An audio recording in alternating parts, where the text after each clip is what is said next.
Hello, we are back with What's What, episode 24. We are talking about inflation in 2022, what we've been up to, and then the interactive question where I ask a question on my social media, and then I get responses from everyone who follows me on social media that, wanted to respond to the question I ask. So those of you just tuning in, we talk about what we've been up to. We talk about what's happening in the world or a current topic that we find interesting going on currently. And then we talk about, the question we ask on social media.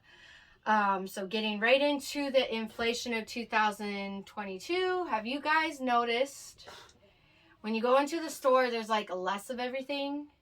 I don't know if you guys noticed that. I noticed. I know most people noticed from gas. Gas actually went down by $1 and then it goes up a little. No. It depends on where you at, because I also noticed that like when we over out this way, it's down $1.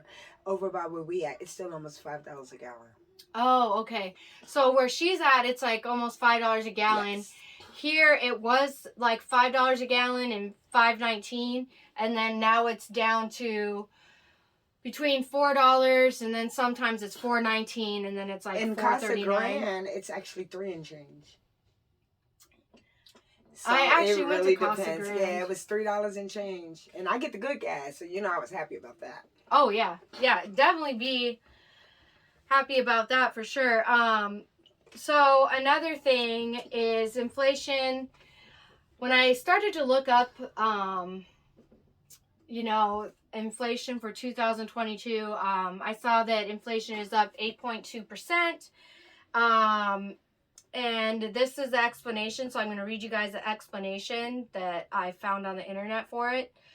It says it's due to printing more of the US dollar, and that makes the dollar have less value. Right. Gas going up in price, causing transportation costs to go up.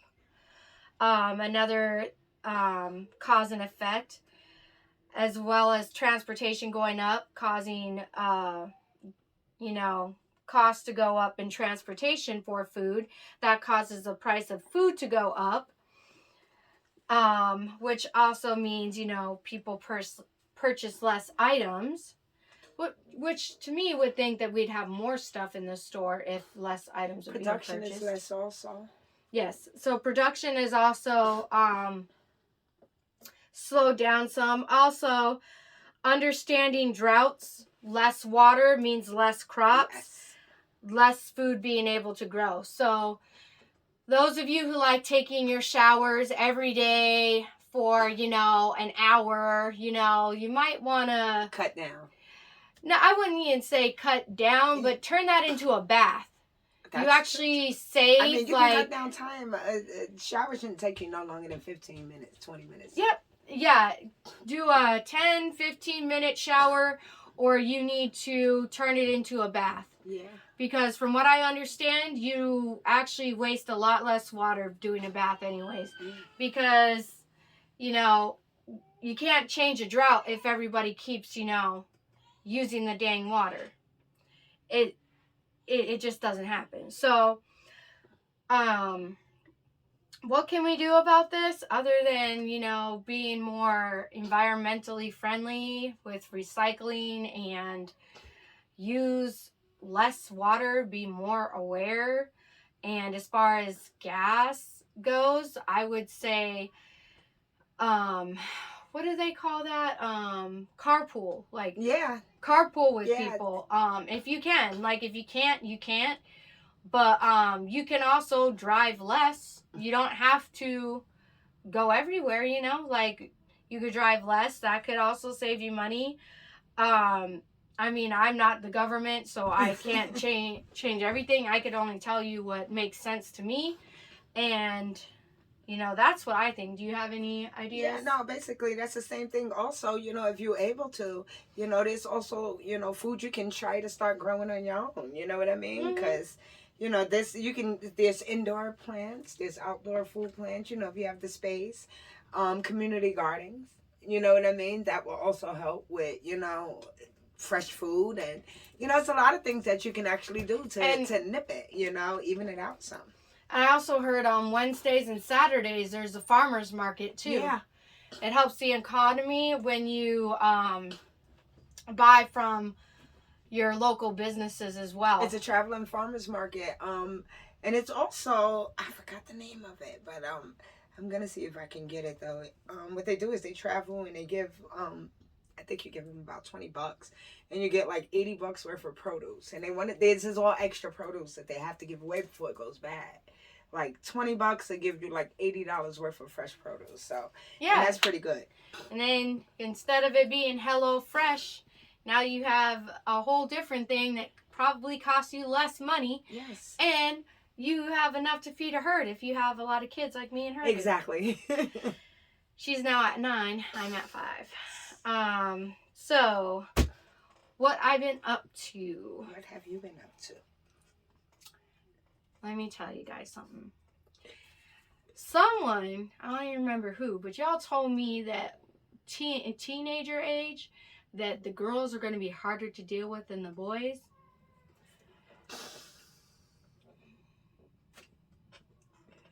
I don't even think that's true, you guys. It depends on the child. Because, let me tell you, my 14-year-old is the hardest to deal with, and he's a boy. He had this puberty 2 years ago. He's always got something to say, loves to argue, and he starts to smile when I get pissed off. He's been definitely teaching me about patience and understanding why I get frustrated.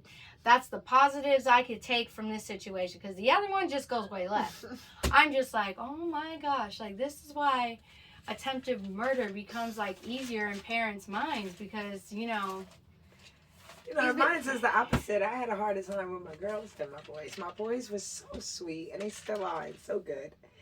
And my girls are the ones that, is this right here that does it for me. You know what I mean? Just the mouth. It's like, oh, and I can't just beat them up. Yeah. You know what I mean? When I was young, this right here would cause me to bip, but can't do that to my own kids. So the girls are definitely teaching me a lot of patience, but I'm also learning to pick my battles. You know what I mean? I'm learning to start to understand that whether I like it or not, a lot of things they say and a lot of feelings they express are genuine.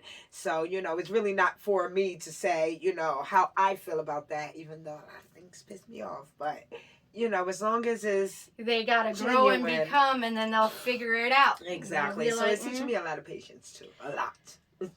So I asked an interactive question on my social media, and it was... So I was watching this season, or it's actually a TV show, and it was called Married at First Sight. And I was like, who...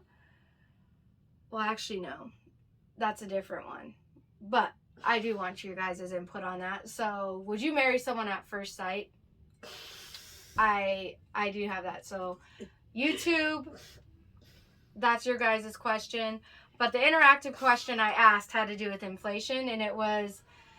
Who has any insight or noticed the inflation going on? That was my interactive question. And we're going to go ahead and read those answers. Yep. So William Zimmerman said, think about it. It takes gasoline to move things around. All of our products come over on airplane, boats, and trucks, all ran by gasoline. When you shut down the Keystone Pipeline, when you do things to make gasoline cost more money, you make everything more expensive. Thanks, Joe Biden. Well, thank you an entire government for playing along with the grift. He's right. I totally agree with what he's saying, too. Okay. Then we have Joshua. He said, I live in markets. I watch it happen as it builds, and it's only going to get worse. It's due to unchecked spending and printing from the Fed, along with a few other things.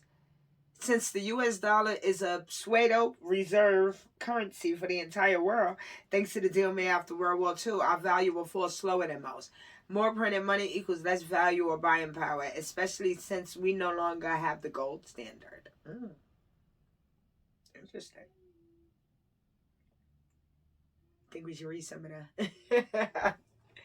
This is pretty interesting, though. Okay, I'll go back. Yeah, because... Okay. Whoa, there's a whole lot of them. Okay. Is that no? That's Ashley. What? Yeah, these are all just comments from that one. So Yeah, we'll go so here. We'll go to John. John Cox, government spending. And Joseph 2 words. Bills. Joseph Bills. Amanda Christine, who is he talking to someone? He just tagged her saying that she probably knows will know. all of the ins and outs. Okay. And then there's Amanda. Okay, here's Amanda. Corporate price gouging at its finest. This is the problem with unfettered capitalism. On top of that, inflation is not unique to America in the current moment. Inflation is worldwide right now. It is global, and it is partly because of the corporate greed I mentioned, and it's also because we were in a pandemic and there's a major war happening in Europe. Presidents and American politicians almost never are responsible for inflation, and they certainly aren't when it's global. Okay, so Ashley says, I made a post about it last month explaining it, as well as have numerous posts warning about inflation coming back in 2020. It was way too easy to see it coming years prior. It's a combination of a few things. Funny thing is, you can also read the comments. Nobody believed me, and now everyone is wondering why we have inflation. I even warned people with advice on how to prep, even since 2019. But people tried to cancel me for my conspiracy theories. It's not a single source issue in thinking it is. It's very simple-minded, and it's explained throughout my page. You can check. My blood pressure increases when I see the comments, so I'd rather not dig through the 2020 stuff. Samuel says, had a few friends get let go recently. We were selling 4 to 5% loans when I first got the job. Now they are around 7 to 8.5% in downsizing. So Guy says to look up Bill HJR 192. And that's about it. So those of you who have more thoughts on inflation, we would love to hear them. Have your own insight that wasn't mentioned there, comment on the YouTube video, because all these interactive questions we share, that's just what was asked on my social media, but you can always put your 2 cents in and let us know what you think about any of the topics we're talking about, or if you can relate to anything we're saying. Yes. But other than that, that's it for this episode. Bye. Bye.